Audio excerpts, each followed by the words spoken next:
Hi friends, welcome back to my channel. നമ്മൾ ഇന്ന് ചൂണ്ടിടാനായിട്ട് പോവാണ്. അപ്പൊ നമുക്ക് സ്പോട്ട് ചെയ്തിട്ട് കാണാം.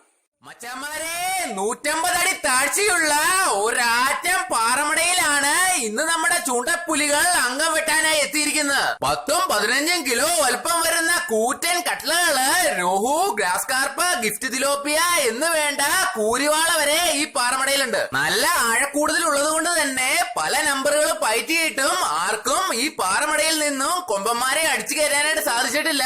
പക്ഷേ ഇന്നവൻ ഉറപ്പായിട്ടും കേറും. കാരണം ആ ദൗത്യം ഏറ്റെടുത്തിരിക്കുന്നത് നമ്മുടെ വിഷ്ണു ആണ്.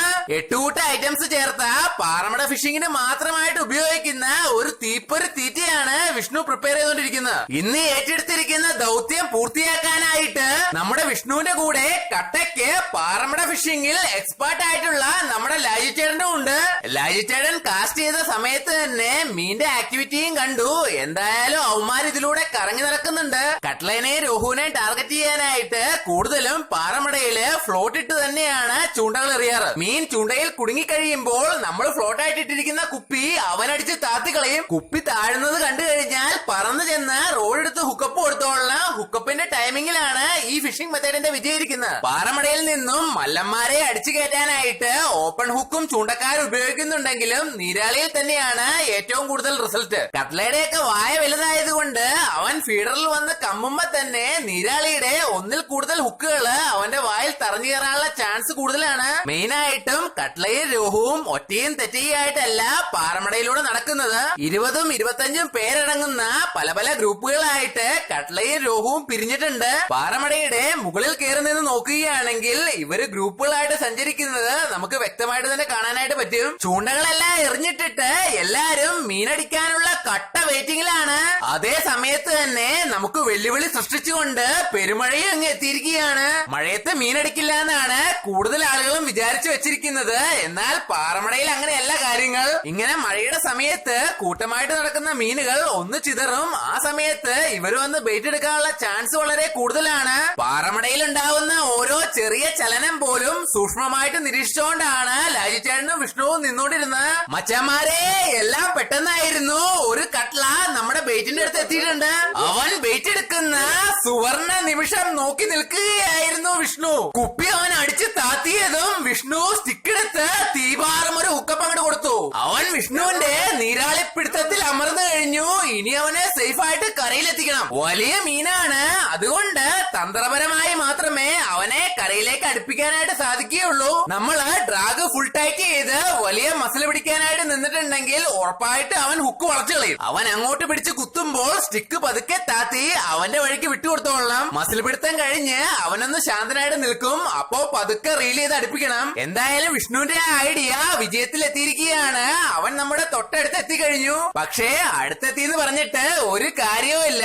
അവൻ ഒട്ടും തളർന്നിട്ടില്ല.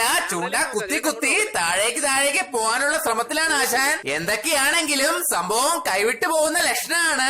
ആകെ ഒരു ഹുക്കേ മീന്റെ വായിൽ കേറിയിട്ടുള്ളൂ, അതും ചുണ്ടിൽ. കട്ട്ലയുടെ ചുണ്ടിന്റെ ഭാഗത്തിന് ഒരു കട്ടിയില്ല. അവനൊന്ന് ആഞ്ഞു പിടക്കുകയാണെങ്കിൽ ഇപ്പൊ തന്നെ വായ കീറി ഹുക്ക് റിലീസായി പോകും. കോരുവല കയ്യിലുണ്ടായിരുന്നെങ്കിൽ ഒരു പ്രശ്നവും ഇല്ലായിരുന്നു. പക്ഷേ കഷ്ടകാലത്തിന് കോരുവല എടുത്തിട്ടില്ല. ഇവൻ തളർന്നു കഴിയുമ്പോൾ പതുക്കെ വലിച്ച് കരയിലേക്ക് കയറ്റാം. അതിനുള്ള സൗകര്യം ഇവിടെ എന്തായാലും ഉണ്ട്. ഒരു 2 ഹുക്കെങ്കിലും കേറിയിട്ടുണ്ടായിരുന്നെങ്കിൽ ഇത്രയും ടെൻഷൻ അടിക്കേണ്ട ഒരു കാര്യമില്ലായിരുന്നു. ഇവൻ നേരത്തെ ബെയ്റ്റിന്റെ അടുത്ത് വന്നത് വിഷ്ണു മനസ്സിലാക്കിയത് ഒരു സംഭവം കണ്ടിട്ടാണ്. കട്ട്ല ബെയ്റ്റ് എടുക്കാൻ തുടങ്ങുമ്പോഴും ബെയ്റ്റ് എടുക്കുമ്പോഴും വെള്ളത്തിന്റെ മുകളിലേക്ക് ഒരുതരം ബബിൾസ് വിടും. അത്തരം ബബിൾസ് നമ്മളെ ബെയ്റ്റിന്റെ മുകളിലായിട്ട് ഇട്ടിരിക്കുന്ന ഫ്ലോട്ടിന്റെ അടുത്ത് കണ്ടപ്പോഴാണ് വിഷ്ണുവിന് ഇവൻ എത്തിയിട്ടുണ്ടെന്നുള്ള കാര്യം മനസ്സിലായത്. കുപ്പിയുള്ളത് കൊണ്ട് അവനെ നേരിട്ട് കണ്ടില്ലെങ്കിലും അവന്റെ ഓരോ ചലനവും വ്യക്തമായിട്ട് തന്നെ മനസ്സിലാവുന്നുണ്ട്. ഇങ്ങനെയൊക്കെ മീനെ അടുത്ത് കാണുമ്പോൾ അങ്ങോട്ട് ഇറങ്ങിച്ചെന്ന് കൈകൊണ്ട് അവനെ പിടിച്ചേക്കാന്നൊക്കെ നമ്മുടെ മനസ്സ് പറയും. പക്ഷേ എന്റെ പൊന്നു മച്ചാന്മാരെ, അങ്ങനെയൊന്നും ചെയ്തേക്കരുത്. ഈ പാറമടയ്ക്ക് തന്നെ 150 അടിയോളം താഴ്ചയുള്ള ഒരു ഭാഗമുണ്ട്. അത് എവിടെയാണെന്ന് കറക്റ്റായിട്ട് ഞങ്ങൾക്ക് പോലും അറിയില്ല. ഇങ്ങനെ വലിയ ആഴമുള്ള ഒരു ഭാഗം എല്ലാ പാറമടയിലും തന്നെ ഉണ്ടാവും. അതാണ് ഏറ്റവും വലിയ അപകടം. പിന്നെ ആളും അനക്കവും ഇല്ലാതെ വിജനമായിട്ട് കിടക്കുന്ന പറമ്പുകളുടെ ഒക്കെ ഒത്ത നടുക്കായിരിക്കും മിക്ക പാറമടകളും. അതുകൊണ്ട് ആരും തനിയൊന്നും ഫിഷിങ്ങിനായിട്ട് അതിന്റെ അടുത്തേക്ക് പോരുത്. അവൻ ഏകദേശം തളർന്നെന്ന് തന്നെ പറയാം. ഹുക്കാണെങ്കിൽ ഇപ്പൊ വിട്ടുപോകുന്നുള്ള കണ്ടീഷനിലുമാണ്. വിഷ്ണു രണ്ടും കൽപ്പിച്ച് ആ നിർണായകമായ നീക്കം നടത്തുകയാണ്.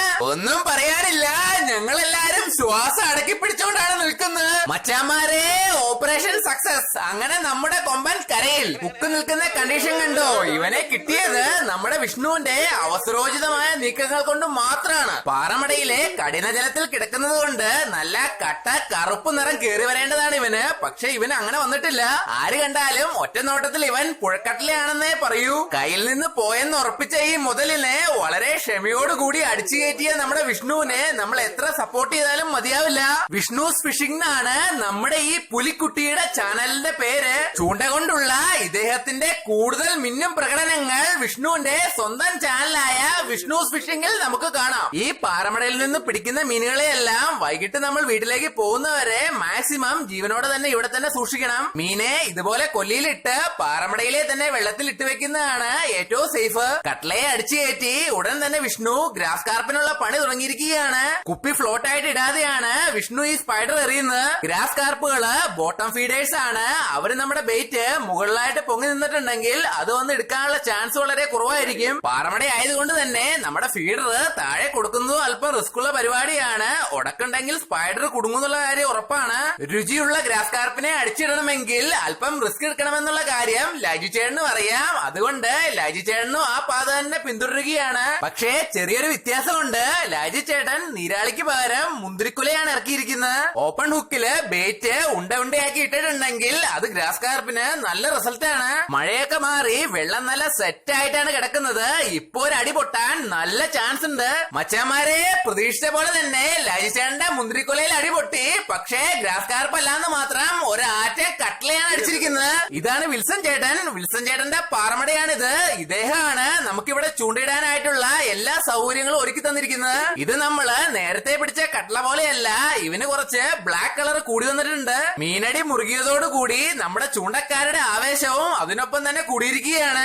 രണ്ട് വലിയ മീനുകളെ അടിച്ചു കയറ്റിയതോടുകൂടി വെള്ളം മുഴുവൻ ഇളകി ഗ്രൂപ്പായിട്ട് നടന്ന മീനുകളെല്ലാം സ്പ്ലിറ്റ് ആയിട്ടുണ്ട്. ഇതാണ് ചൂണ്ടക്കാരുടെ ആക്രമണത്തിന്റെ പവർ കൂട്ടാനുള്ള കറക്റ്റ് ആയിട്ടുള്ള സമയം. ഈ സമയത്ത് ബേറ്റ് പടപട എറിഞ്ഞിടുകയാണെങ്കിൽ നല്ല തകർപ്പനടി ഇനിയും കിട്ടും. വലിയ കട്ട്ലയുടെ പുറകെ തന്നെ നമ്മുടെ സ്റ്റിനോയുടെ ചൂണ്ടയില് മറ്റൊരു ആശാൻ വന്ന് കുടുങ്ങിയിരിക്കുകയാണ്. കുപ്പി അവൻ ശരിക്കും അടിച്ച് താത്തിയില്ല.